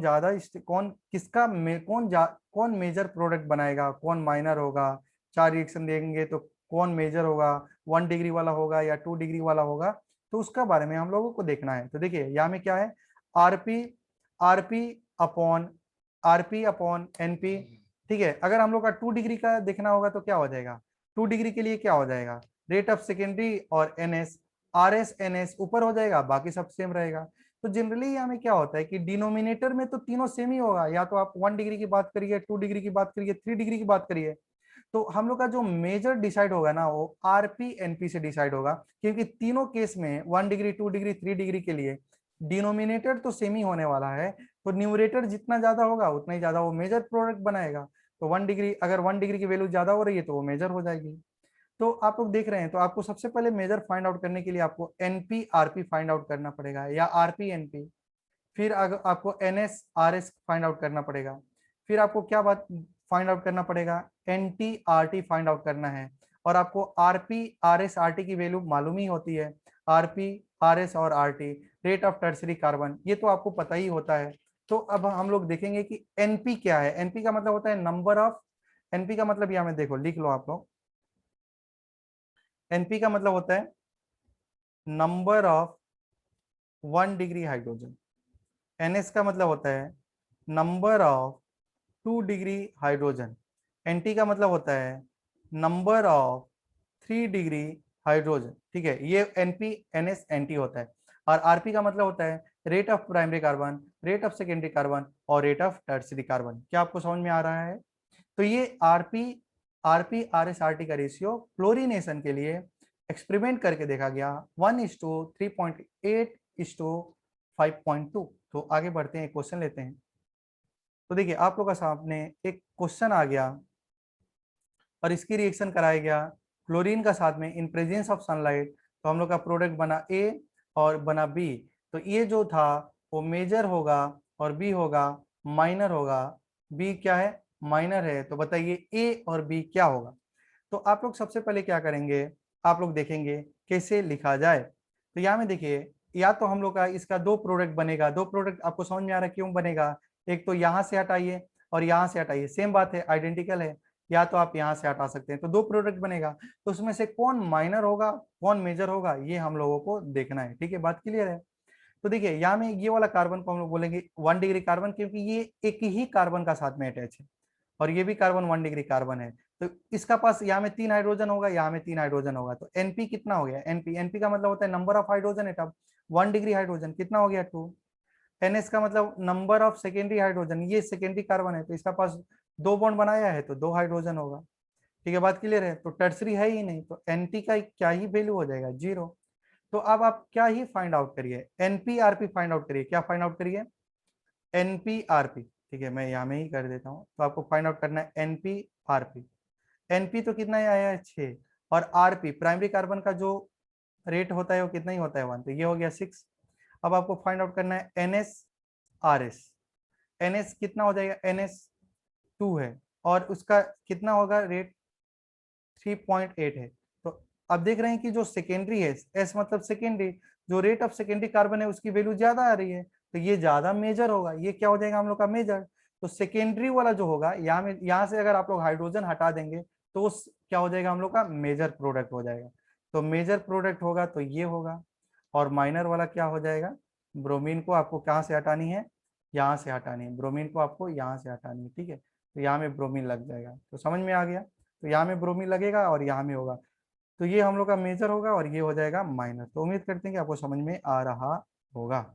चलिए एक और क्वेश्चन ले लेते हैं।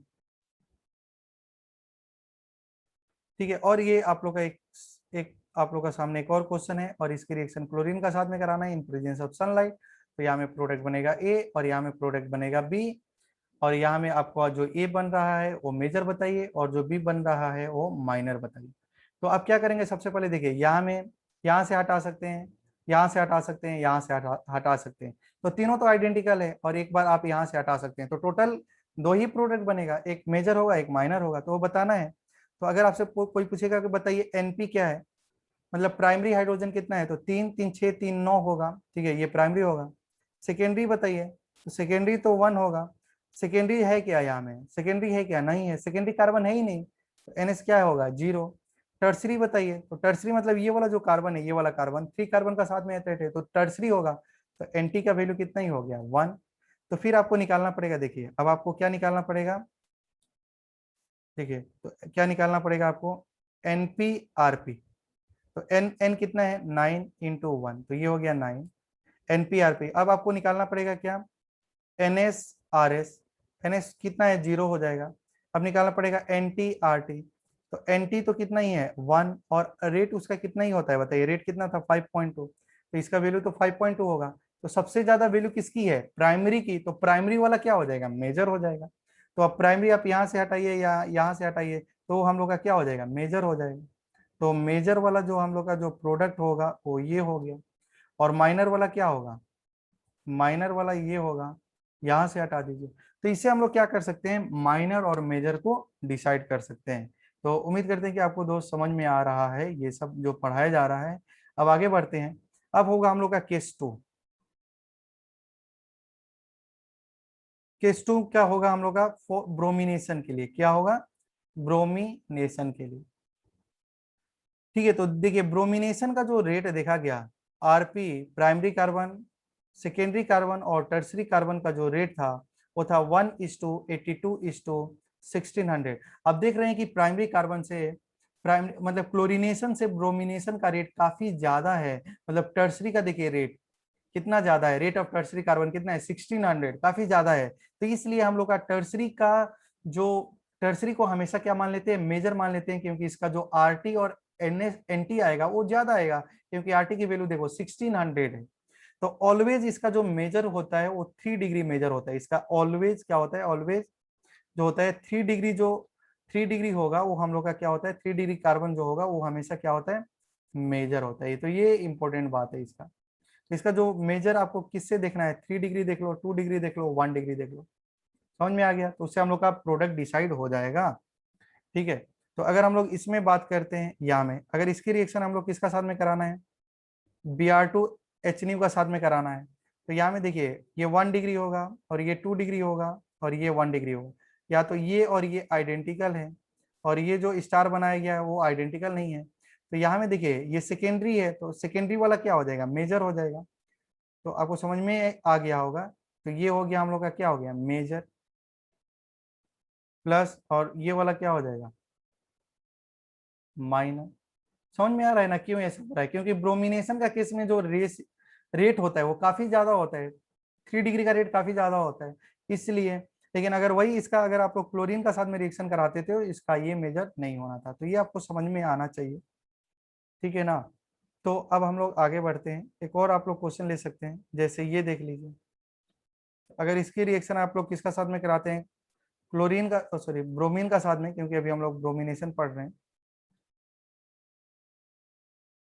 ब्रोमीन का साथ में कराते हैं इन प्रेजेंस ऑफ सनलाइट, तो ये 3 डिग्री कार्बन है, तो ये हमेशा क्या होगा, मेजर होगा। आराम से लिख सकते हैं, ये हो गया हम लोग का मेजर।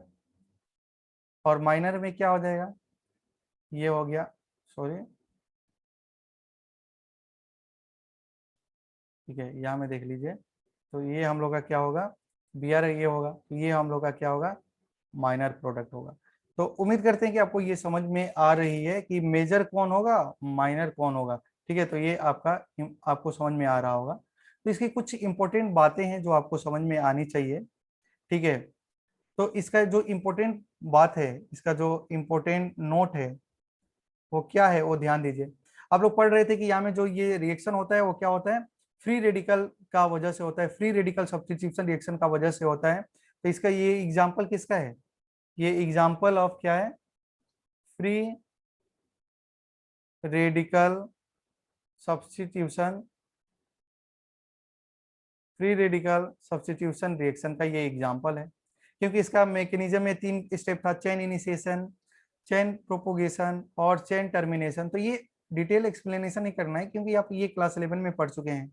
और इसकी जो रिएक्टिविटी होती है, रिएक्टिविटी, इसकी जो रिएक्टिविटी होती है वो काफी ज्यादा फ्लोरीन की होती है, फिर क्लोरीन की होती है, फिर ब्रोमीन की होती है, फिर आयोडीन की होती है। फिर इसकी जो थर्ड बात है कि क्लोरीनेशन जो होता है वो क्या होता है, मोर रिएक्टिव होता है। लिख सकते हैं यहाँ में, chlorination, chlorination is more reactive, chlorination is more reactive, less, chlorine is more reactive and less selective, while bromine is less reactive and more selective, less reactive and more selective। ठीक है, समझ में आ गया। मैं अभी इसको समझाता हूँ। और यहाँ में देखिए, यहाँ में क्या होता है कि जो आयोडीन फ्लोरिनेशन जो होता है ना, ये जो रिएक्शन होता है फ्लोरिनेशन, फ्लोरिनेशन वो क्या होता है, fluorination is highly exothermic, is fluorine is highly exothermic, fluorine is highly exothermic and uncontrolled, uncontrolled reaction. तो ये कुछ इसकी इंपॉर्टेंट बातें हैं जो आपको समझ में आनी चाहिए थी। तो यहाँ में क्या बताया गया है कि ये free free radical substitution reaction का वजह से होता है। इसकी reactivity fluorine, chlorine, bromine, iodine की होती है। और फ्लोरीन की रिएक्टिविटी काफी ज्यादा होती है। इसको हम लोग क्या बोलते हैं, ये हाईली एक्सोथर्मिक होती है, इसको कंट्रोल नहीं किया जा सकता है जनरली। उसके बाद क्लोरीन होती है, क्लोरीन क्या होता है, मोर रिएक्टिव होता है, लेस सिलेक्टिव होता है। ठीक है, बात क्लियर है। और ब्रोमीन क्या होता है, लेस रिएक्टिव मोर सिलेक्टिव, मतलब जो जितना ज्यादा रिएक्टिव वो कम सिलेक्टिव होता है। तो यहाँ तक आपको समझ में आ ही रहा है, ठीक है, बात क्लियर है। और आयोडीनेशन भी होता है। तो देखिए यहाँ में आयोड, हम लोग क्लोरीनेशन ब्रोमिनेशन देख लिए, अब थोड़ा आयोडीनेशन देख लेते हैं। आयोडीनेशन, तो देखिए आयोडीनेशन में क्या होगा कि यहाँ में क्या होगा, इसकी रिएक्शन I2 का साथ में कराते हैं, किसका साथ में कराते हैं, I2 का साथ में। तो ये रिएक्शन क्या हो जाता है, रिवर्सिबल हो जाता है। ठीक है, ये रिएक्शन क्या हो जाता है, थोड़ा सा रुकेंगे।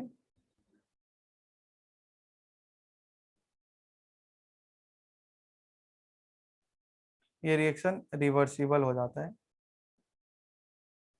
ठीक है, तो यहाँ में प्रोडक्ट हम लोग का बनता है RI प्लस HI बनता है। और HI जो रिड्यूसिंग एजेंट होता है, तो ये क्या करता है कि यहाँ में देखिए जो प्रोडक्ट बनता है वो HI, फिर ये दोनों आपस में कंबाइन करके क्या बना लेते हैं, RH प्लस I2 बना देते हैं। लेकिन हम लोग का एल्काइल आयोडाइड चाहिए, एल्काइल आयोडाइड चाहिए, RI चाहिए, तो उसके लिए HI को हटाना पड़ेगा। तो HI को हटाने के लिए हम लोग ऑक्सीडाइजिंग एजेंट को यूज करते हैं। तो देखिए यहाँ में क्या होता है, RH जो होता है उसकी रिएक्शन HIO, इसकी रिएक्शन किसका साथ में कराते हैं हम लोग, I2 का साथ में कराते हैं, इन प्रेजेंस ऑफ HiO3 लेते हैं या HNO3 का साथ में रिएक्शन कराते हैं। तो जब इसके साथ में रिएक्शन कराते हैं तो जो प्रोडक्ट बनता है वो बनता है RI प्लस HI बनता है। क्या बनता है, RI प्लस HI। और यहाँ से HI को खत्म करने के लिए हम लोग इसमें डाल देते हैं HiO3।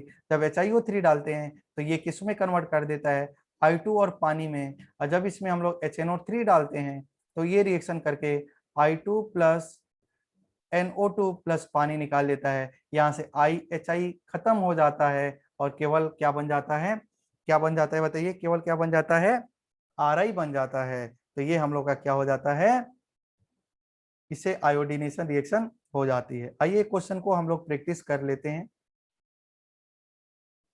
आइए हम लोग एक क्वेश्चन को प्रैक्टिस कर लेते हैं। आप ये कॉपी कर लीजिए। ठीक है, यहाँ तक आपको समझ में आ रहा है। तो देखिए अगर आपसे कोई बोलेगा, ये अगर इसकी रिएक्शन आपको कराना है किसका साथ में, Br2HNu का साथ में, इसका साथ में Br2HNu का साथ में, तो बताइए इसका मेजर प्रोडक्ट क्या होगा। मेजर प्रोडक्ट, तो मेजर प्रोडक्ट के लिए आपको क्या देखना है, 3 डिग्री देखना है, क्योंकि उसकी उसकी रेट क्या होती है, रेट ऑफ टर्सरी कार्बन काफी ज्यादा होती है, 1600 होती है। तो यहाँ से आप लोग क्या करेंगे, ब्रोमीन ऐड कर दीजिए। तो यहाँ में हम लोग का जो प्रोडक्ट होगा यहाँ में क्या हो जाएगा, ब्रोमीन ऐड हो गया। तो ये हम लोग का क्या हो गया, मेजर हो गया। तो उम्मीद करते हैं कि आपको समझ में, ये जो पढ़ाया गया है वो आपको समझ में आ रहा है। आप कॉपी कर लीजिए। तो हम लोग अभी पढ़ेंगे हेलोजन एक्सचेंज मेथड। क्या पढ़ेंगे, halogen exchange method. Halogen exchange method में जो पहला आता है उनका नाम है, रिएक्शन का नाम होता है फिनक्लिस्टीन रिएक्शन। क्या होता है, फिनक्लिस्टीन रिएक्शन। तो ये काफी ज्यादा इंपॉर्टेंट है, फिनक्लिस्टीन रिएक्शन।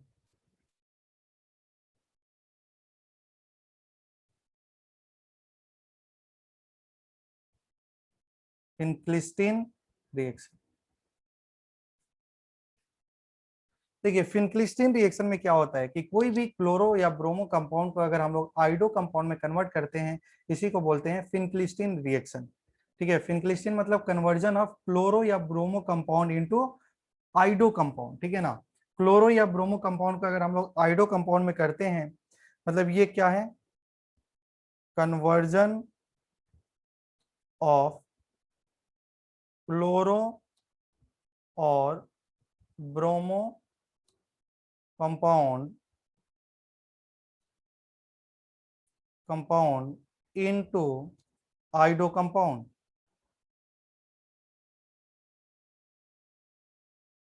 ठीक है, तो इसी को बोला जाता है फिनक्लिस्टीन रिएक्शन। तो यहाँ में देखिए क्या होगा कि आरएक्स की रिएक्शन, आरएक्स की रिएक्शन अगर हम लोग कराते हैं एनएआई का साथ में, एनएआई का साथ में एसीटोन का प्रेजेंट में, एसीटोन का प्रेजेंट में, एसीटोन का प्रेजेंट में, तो देखिए यहाँ में क्या होता है, सिंपली यहाँ में देखिए आर एक्स और यहाँ में आप लोग लिख सकते हैं एनएआई।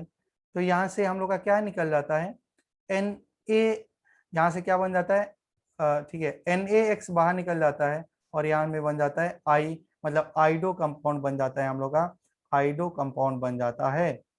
इसी को बोला जाता है इसी का नाम है फिनक्लिस्टीन रिएक्शन। ठीक है, हम लोग क्या बोलते हैं, फिनक्लिस्टीन। और रिएक्शन ये किसके किसका साथ में कराया जाता है, NaI in presence of acetone. और आप लोग क्या कर सकते हैं, यहाँ में एसीटोन का जगह में आप लोग क्या भी ले सकते हैं, DMSO ले सकते हैं, या आप क्या लिख सकते हैं, DMF ले सकते हैं। ठीक है, ये भी हम लोग का सॉल्वेंट है। DMSO का मतलब होता है di methyl sulpho oxide, di methyl sulpho oxide, ये होता है सॉल्वेंट। DMF का मतलब होता है डाई मिथाइल फॉर्मामाइड। तो ये भी एसीटोन का जगह में आप लोग ले सकते हैं। तो इस रिएक्शन का नाम होता है फिनक्लिस्टीन रिएक्शन, जिसमें क्लोरो या ब्रोमो कंपाउंड को हम लोग आइडो कंपाउंड में कन्वर्ट करते हैं। ठीक है, समझ में आ रहा होगा। अब हम लोग नेक्स्ट पढ़ेंगे स्वार्ट्स रिएक्शन। क्या पढ़ेंगे, स्वार्ट्स रिएक्शन। Swarts reaction. ठीक है, स्वार्ट्स रिएक्शन में क्या होगा कि क्लोरो या ब्रोमो कंपाउंड को हम लोग फ्लोरो कंपाउंड में कन्वर्ट करते हैं। मतलब यहाँ में क्या होगा, क्लोरो या ब्रोमो को कन्वर्ट किस में करते हैं, फ्लोरो कंपाउंड में। समझ में आ गया, इसी को बोलते हैं Swarts reaction. Chloro bromo compound को कन्वर्ट करते हैं किसमें, फ्लोरो कंपाउंड में। तो यहाँ में क्या होता है कि एल्काइल हैलाइड की रिएक्शन हम लोग किसका साथ में कराते हैं, इनऑर्गेनिक फ्लोराइड का साथ में, इनऑर्गेनिक फ्लोराइड, इनऑर्गेनिक फ्लोराइड का साथ में। तो हम लोग का यहाँ में बन जाता है RF। क्या बन जाता है, RF। तो इनऑर्गेनिक फ्लोराइड क्या होगा, हम लोग AgF ले लेते हैं। क्या ले लेते हैं, AgF। तो क्या बन जाएगा यहाँ से, देखो AgF लेंगे तो RF बन जाएगा और AgX बाहर निकल जाएगा। या हम लोग क्या लेते हैं, Hg2F2 लेते हैं। तो इसका साथ में रिएक्शन कराते हैं, इसका साथ में रिएक्शन कराते हैं तो हम लोग का फ्लोरो कंपाउंड प्रिपेयर हो जाता है। क्या हो जाता है, फ्लोरो कंपाउंड प्रिपेयर हो जाता है। समझ में आ गया। तो चलिए अब हम लोग आगे बात करते हैं, कुछ एक लास्ट क्वेश्चन ले लेते हैं, उसका बाद हम लोग ये टॉपिक को खत्म करते हैं। तो देखिए एक हम लोग का एक क्वेश्चन लेते हैं आप लोग का सामने क्वेश्चन। ठीक है, तो ये क्वेश्चन है कुछ ऐसा है, ये डबल बॉन्ड है और इसकी रिएक्शन कराया गया HCl का साथ में। किसका साथ में कराया गया, HCl का साथ में। तो प्रोडक्ट बना A, फिर इसकी रिएक्शन कराया गया NaI एसीटोन का प्रेजेंस में, एसीटोन का प्रेजेंस में। तो ये बना B।